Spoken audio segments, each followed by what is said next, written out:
goes the family? How goes it? Welcome back to Larry's Anything Goes. Hopefully, you guys are having a great and exceptional day. Saturday, another day. I was reading the book about the marathon, Don't Stop, The Life and Times of Nipsey Hussle. Great book, and there was this part of the book that caught my attention. And I think from now on, when I find a book that in certain aspects of the book catches my attention, hey, what's going on, Kendrick? Hope you and your family are doing well. I have to talk about it. Read it. I'm gonna read it and then I'm gonna give my perspective on it. All right. All right. So here we go. Nipsey Hussle prided himself on never lying in his raps.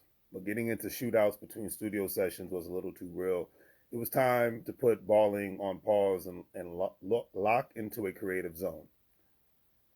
It was hard for my ego, he admitted, Nipsey Hussle stated. He says, I was used to being that fly young brother, taking my pick of whatever female I want at all the parties, all the clubs, all the spotlight was on me. No more smoking kush all day and balling at night. Success wasn't going to come without sacrifice. Hussle was known all over the city for his white Lincoln with Alpina rims, the kind with the lock and key. He said them was like name brand rims, he explained with a smile on the Rap Radar podcast. He said you couldn't even get to the lugs without unlocking them. That was some teenager baller stuff. That white Lincoln was so famous that girls wanted to ride in it and his business associates wanted to buy it. He says, I ain't selling this car, he told himself. I'm winning in this car. That was when he experienced what Jay-Z would call a moment of clarity. It happened as so many things did right in the parking lot at Crenshaw and Slauson. Leaning on his Lincoln, and he pondered what he would come to recognize as my little adolescent dream. He felt like a star. He had thousands in his pocket and the confidence that came with it, but he wanted something more. He thought about that record shop back in Eritrea, his father's home country, how he told the staff he was going to blow up in the rap game. He thought about the grandmother, aunts, and cousins he just met and how they would feel to hear he got locked up, or worse, killed. He said, I'm at that level where I was trying to get at a teenager, he reflected. I could either go to my next level with this or I could mess it up all the crazy stuff that he was doing as far as between being in the streets and being in the music. So before his trip to Eritrea, he completed Slauson Boy Volume 1 mixtape, a butter version, a musical milestone. But while he was away, the studio got burglarized. They broke into and stole a keyboard. He said, I had all my beats on, a very expensive keyboard that Dexter purchased. It was a multi Yamaha 88. Dexter says he never really pressed or investigated. We almost had to pretend like it didn't really even happen, but he knew what happened. The violation of the studio put a damper on the creative music that had been going on for a while. Dexter started shooting. Good morning, family. Hope y'all doing well. Dexter started shooting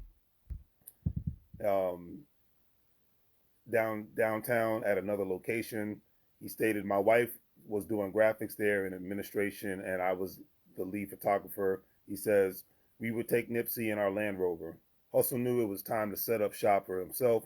Standing there in the parking lot, he decided he needed his own studio.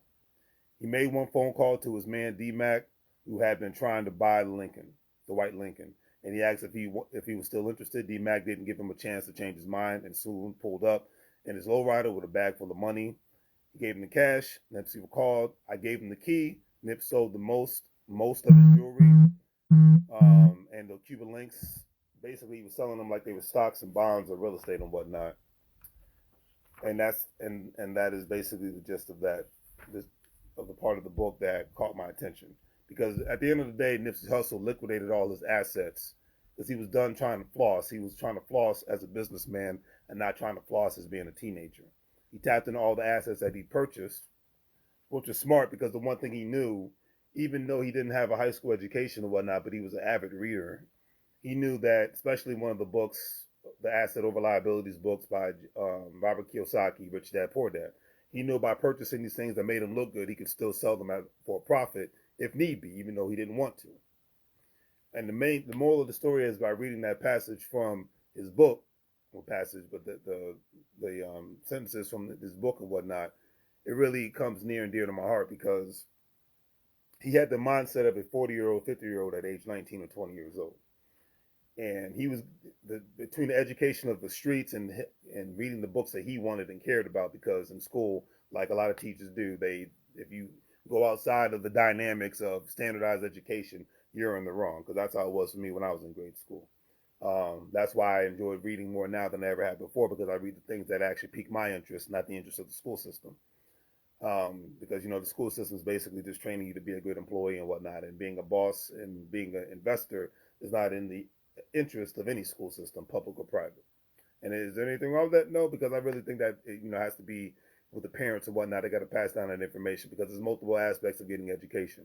The moral of the story is, when you purchase specific assets and still trying to quote unquote floss and ball and look good and whatnot, I think that's a win-win situation, because he's like, okay, I'm tired of trying to look good in front of people that I don't know and I don't care about, and they don't know me. They really don't care about me. I'm trying to build a strong foundation here. So I'm going to cut the flossing out and put up the assets, the money that I put into those assets, sell those assets, liquidate it, and put it into something that's not only going to grow me more money, but it's going to get me out of the streets, and it's going to put me in a position to where I can make money moves via the music industry, and obviously via his Marathon Continue store and all that good stuff. So having that mindset as a teenager and whatnot, and letting it come into adulthood, is a beautiful thing. And I implore the parents out there to teach this kind of stuff to your kids, not being in the streets, not selling drugs, not doing nothing illegal, but I definitely implore the parents out there to don't just let the school system educate your kids, and especially when it comes to money, assets, and investments and whatnot, because they don't know what the heck they're talking about half the time. Let them educate them when it comes to reading, writing, and arithmetic and all that good stuff. Maybe even getting skill trades and whatnot. But if a child knows what the importance of owning assets going into adulthood, they're going to be ahead of the freaking class, and they could be to a point where they will never have to have a job at age 25 and age 30, and having a job can become an option. And that's the main reason why I make content, because I want people to be in that mindset instead of just the mindset of the obedient employee and whatnot. It obviously takes sacrifice. It obviously takes discipline. But when your mindset is right, and then everything else can follow and whatnot. But everybody has to make a choice. Do you want to have the right mindset, or do you just want to play around on social media and argue with people over things that don't have anything with generating income or making your life better? That's on you. All right. So do the great 3 free things, family. Like, share, and subscribe. Have a great day. If you're a stock market investor, crypto investor, individual retirement account investor, don't forget to join WEBULL. You get up to $900 worth of free stocks. Don't forget to join Stash and Acorns, Crypto.com, Coinbase. You get up to $20 to $30 worth of free stocks, crypto, all that good stuff. And with Acorn, you can connect your debit card with it. If you spend $5.50, it rounded up to $6, and that money will be invested in the stock market. So on that note, family, make money moves, or you're going to live, bro, like a fool. Take care, family.